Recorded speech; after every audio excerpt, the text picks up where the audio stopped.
अस्सलाम वालेकुम students, I am Rafi Khan and welcome to bio brain. हम आपको पढ़ा रहे हैं बायोलॉजी और थर्ड चैप्टर हमने 9th क्लास का स्टार्ट किया हुआ है जिसका नाम है दी सेल। आपने दी सेल के अंदर तमाम एनिमल सेल्स को पढ़ा, प्लांट सेल को पढ़ा, उनकी सारी ऑर्गेनेलिस को पढ़ा। अब हमारा टॉपिक है structural advantages of plant and animal cells. आपने प्लांट सेल्स और एनिमल सेल को इन डिटेल स्टडी किया इस चैप्टर में। अब उनका डिफरेंट स्ट्रक्चर है, डिस्टिंक्ट डिफरेंट स्ट्रक्चर है एक दूसरे से, और यही चीजें उनको अपनी फील्ड में, मतलब पौधे को प्लांट होने के लिए यानी पौधे को पौधा होने के लिए बेनिफिशियल हैं, क्योंकि उसका एनिमल सेल से डिफरेंट है स्ट्रक्चर, और एनिमल सेल का स्ट्रक्चर जो है उसके लिए बेनिफिशियल है क्योंकि वो पौधे से डिफरेंट है। तो आइए सबसे पहले हम पढ़ते हैं advantages of plant cell structure के। प्लांट सेल का जो स्ट्रक्चर है उसमें उसे क्या फायदे हैं, क्या एडवांटेजेस हैं उसके लिए।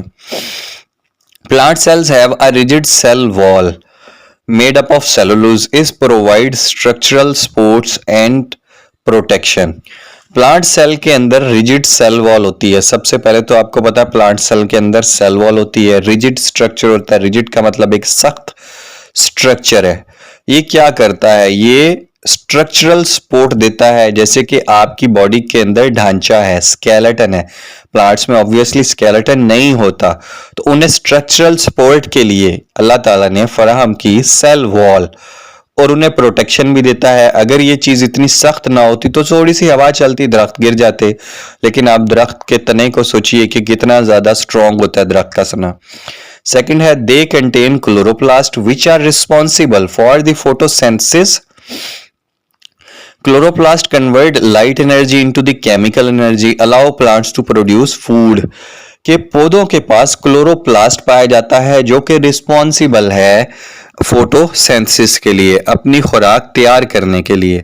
अब पौधे क्या करते हैं, क्लोरोप्लास्ट के अंदर क्लोरोफिल होता है। क्लोरोफिल बेसिकली ट्रैप करता है सनलाइट को और कन्वर्ट करता है लाइट एनर्जी को इनटू केमिकल एनर्जी, और केमिकल एनर्जी में उससे ग्लूकोज तैयार करवाता है। तो ये पौधों के लिए बहुत बेनिफिशियल है, उन्हें कमाई नहीं करनी पड़ती हमारी तरह।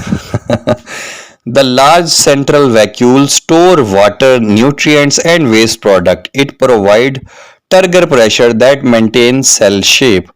उन्होंने कहा कि पौधों में लार्ज सेंट्रल वैक्यूल होता है जिसके अंदर फूड भी स्टोर हो सकती है, वाटर भी स्टोर हो सकता है, वेस्ट प्रोडक्ट्स भी स्टोर हो सकती हैं। और ये लार्ज वैक्यूल एक प्रेशर एक्सर्ट करता है जिसको टर्गर प्रेशर बोलते हैं। यही टर्गर प्रेशर पौधे की शेप को मेंटेन करने के लिए इंतहाई जरूरी है और बेनिफिशियल है पौधे के लिए। एंड फोर्थ एंड लास्ट है plant cells are interconnected by the plasmodesmata channels that allows direct communication and transport of substance between cells।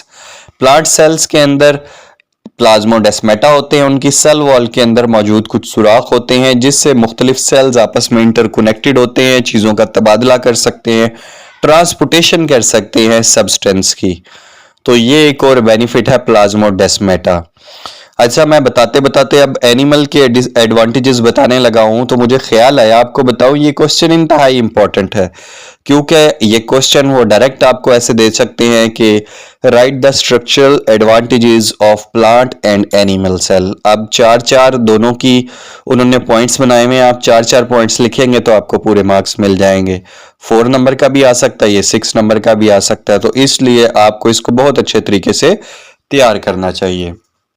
Now advantages of animal cell structure के एनिमल सेल्स के अंदर कौन सी ऐसी चीजें हैं जो उसके लिए एडवांटेज का काम करती हैं।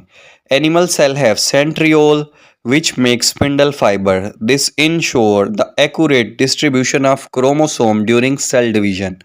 एनिमल सेल के अंदर सेंट्रियोल होता है बेटा, इससे स्पिंडल फाइबर बनते हैं। स्पिंडल फाइबर के एग्जांपल मैंने दी थी, मछली की कुंडी की तरह तार टाइप के होते हैं, और ये जब सेल डिवीजन हो रही होती है तो क्रोमोसोम की डिवीजन प्रॉपरली 2 डॉटर सेल्स में एक जितने क्रोमोसोम की डिवीजन को ये बनाते हैं मुमकिन। तो ये जानवरों के लिए इंतहाई फायदेमंद है।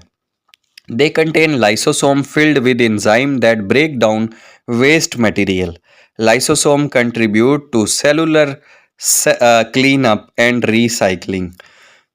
एनिमल सेल के अंदर बेटा लाइसोसोम होता है और लाइसोसोम के अंदर एंजाइम्स होते हैं। एंजाइम्स ऐसे होते हैं जो वेस्ट प्रोडक्ट को सेल की ब्रेक डाउन कर देते हैं और क्लीनिंग ऑफ सेल कर देते हैं और बहुत से ऐसे मादे जो कि आपकी ऑर्गेनेल्स जो डेड हो गई हैं उनको भी जो है वो रिसाइकिल कर देते हैं। उनमें से जो काम की चीज़ें होती हैं लाइसोसोम उनको डाइजेस्ट करने के बाद उनको स्टोर कर लेते हैं और नकारा चीज़ों को जिस्म से बाहर खारिज कर देते हैं।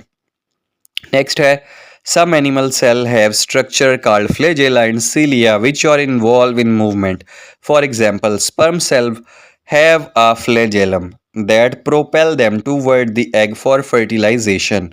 उन्होंने कहा कि एनिमल के कुछ सेल्स के अंदर एक ख़ास किस्म का स्ट्रक्चर पाया जाता है जिसे सीलिया और फ्लेजेला कहते हैं। अब आपको पता है सीलिया और फ्लेजेला मूवमेंट के लिए काम आता है, सेल की मूवमेंट के लिए। एग्जाम्पल उन्होंने दी है जैसे कि स्पर्म सेल के अंदर फ्लेजेला पाया जाता है जो कि उसको मूवमेंट के लिए प्रोपेल करता है, धकेलता है टूवर्ड द एग और फर्टिलाइजेशन को मुमकिन बनाता है। लास्ट है जनाब, they lack a rigid cell wall allowing them to change the shape easily. This flexibility is crucial for cell movement, such as white blood cell move to the site of infection or injury.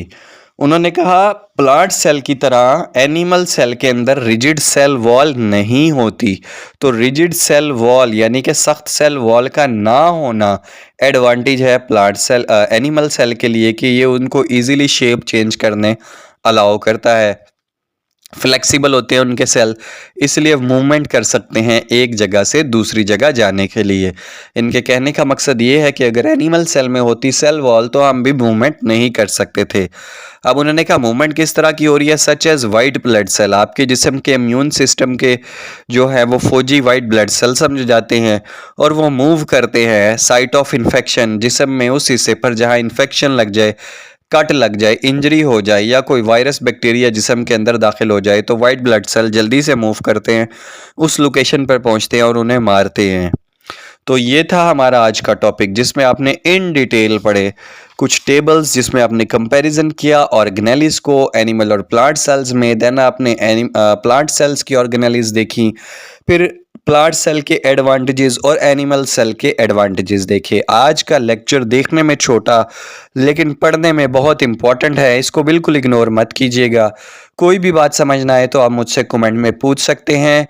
आप हमें join कर सकते हैं हमारे WhatsApp channel पर, YouTube पर, Facebook पर, Instagram पर और टिकटॉक पर with the same name of channel bio brain. हम बहुत जल्द 10th क्लास के लेक्चर्स का आगाज़ कर रहे हैं।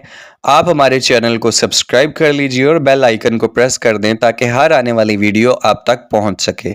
और आपको वीडियो अगर अच्छी लगती है, मेरे लेक्चर में से कुछ समझ आती है तो लाइक का बटन ज़रूर हिट किया करें, क्योंकि मुझे इससे लेक्चर रिकॉर्ड करने की मोटिवेशन मिलती है। अपना बहुत सारा ख्याल रखिएगा बच्चों, इंशाल्लाह फिर मिलेंगे बहुत जल्द। अल्लाह हाफिज़।